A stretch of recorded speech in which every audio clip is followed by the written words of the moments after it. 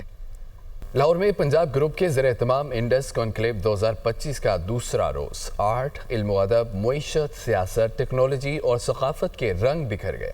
مختلف شعبوں کے ماہرین، دانشور، فنکار اور طلباء بڑی تعداد میں شریک ہوئے۔ لاہور کے الحمرہ ہال میں Indus conclave 2025 bringing global south to Lahore کے عنوان سے 3 روزہ فیسٹیول دوسرے روز علم و ادب، سیاست، معیشت، ٹیکنالوجی اور سماجی موضوعات پر 22 سیشنز ملکی و غیر ملکی ماہرین نے سیاست، گورننس، موسمیاتی تبدیلی، ٹیکنالوجی، تعلیم اور صوفی ازم سمیت مختلف موضوعات پر اپنے خیالات کا اظہار کیا۔ کلیدی خطاب میں سابق وزیر خزانہ مفتاح اسماعیل کا کہنا تھا کہ ہر ڈویژن کو صوبہ بنائیں اور جس کے بعد صوبوں میں گورننس پر مقابلہ ہوگا۔ چھوٹے صوبے بننے سے نون اور پی پی کو نقصان ہوگا۔ مور امپورٹنٹلی یہ ان کو سمجھ نہیں ہے کہ گورننس کا اسٹرکچر خراب ہو گیا، چھوٹے چھوٹے جورسڈکشنز ہوں تو you can vote with their feet, مثال کے طور پہ، تو ورنہ تو یہ کہ بیوروکریٹس یا حکومت یا پولیٹیشنز چاہیں گے کہ زیادہ سے زیادہ ٹیکس لیں اور کم سے کم سروسز دیں۔ Pro rector U C P doctor Hammad Naveed نے تعلیمی اداروں میں اختراع اور سٹارٹ اپ کلچر کے فروغ پر زور دیا۔ اگر فرض کریں فلسفی میں پورے لاہور میں 15 سٹوڈنٹس آ رہے ہیں، 12 پروگرامز ہیں، تو 12 کے 12 نہیں چل سکتے، ظاہری بات ہے، کسی میں 1 ہے، کسی میں 1.5 ہے۔ تو ہو از اسٹاپنگ یونیورسٹیز کہ وہ کٹھے بیٹھیں اور وہ کہیں کہ جی فلسفی کا شعبہ صرف اور صرف یو سی پی میں ہوگا، جو اسٹوڈنٹ فلسفی پڑھنا چاہتا ہے اس کو آپ کی یونیورسٹی ادھر بھیج دیں، اور ہسٹری کا شعبہ بی این یو میں ہوگا۔ تو آپ آئیڈینٹیفائی کر لیں، ہمیں آج پتہ ہے کہ جو 20% 30% انرولمنٹ گر رہی ہے وہ اکراس دا بورڈ نہیں گر رہی، وہ اسپیسیفک ڈسپلنز میں گر رہی ہے۔ جس یونیورسٹی کے پاس میکسیمم کیپیسٹی ہے اس ڈسپلن کی، ان کو کہیں جی سارے آپ لے لیں، آپ پڑھائیں، اٹس دا سیم سوسائٹی۔ وہ کیوں نہیں ہوتا؟ کیونکہ میں نے کمپیٹ کرنا ہے، میرا ایک اسٹوڈنٹ کم، آپ کا زیادہ، میرے 2 یہ یونیورسٹی کا پرابلم ہے۔ سو ڈگریز اگر یہی رہیں جو آج ہیں، دیٹ مینس کہ ہم صرف بزنسز پہ فوکس کر رہے ہیں، ایجوکیشن پہ نہیں کر رہے۔ یہاں پہ آئیڈینٹیفائی کریں، اس میں سے بہت سے ایشوز باہر بھی ہیں، جسٹ اگر ہم تھوڑا سا مل کے ساتھ چلیں، جس طرح محیط صاحب نے کہا ہے، تو they are not big issues and we should be able to handle them. تو دا پوائنٹ بینگ کہ مل کے چلیں اور آگے کی طرف دیکھیں in a positive manner, because کوئی اور ہمارے پرابلمس نہیں سالو کرے گا، it is us who are going to solve them. And these opportunities where we are sitting together sort of give us this opportunity کہ آگے کی طرف کیسے کرنا۔ اے آئی کے دور میں تعلیم کا مستقبل کے موضوع پر گفتگو کرتے ہوئے ختیجہ عامر کا کہنا تھا کہ جدید ٹیکنالوجی کے ساتھ پاکستان کو اپنی تعلیمی پالیسیوں کو ہم آہنگ کرنا ہوگا۔ For Pakistan specifically, how do we leapfrog into this new era when so many of our students still lack basic digital access? So will AI become a great equalizer, or will it broaden the divide further? So these aren't abstract debates. They're real questions about how quickly our curricula must change, how our teachers must adopt, and how policymakers must respond. ماہرین نے اختیارات کی نچلی سطح تک منتقلی کو governance بہتر بنانے کا بنیادی ذریعہ قرار دیا۔ پاکستان کو مضبوط بنانا ہے تو مالی اور انتظامی طاقت مقامی حکومتوں تک پہنچانا ہوگی۔ انڈس کانکلیو کے دوسرے روز ہونے والے مباحثوں نے ثابت کیا کہ علم، مکالمہ اور تخلیقی سوچ ہی پاکستان کو ترقی اور ہم آہنگی کی نئی راہوں پر گامزن کر سکتی ہے۔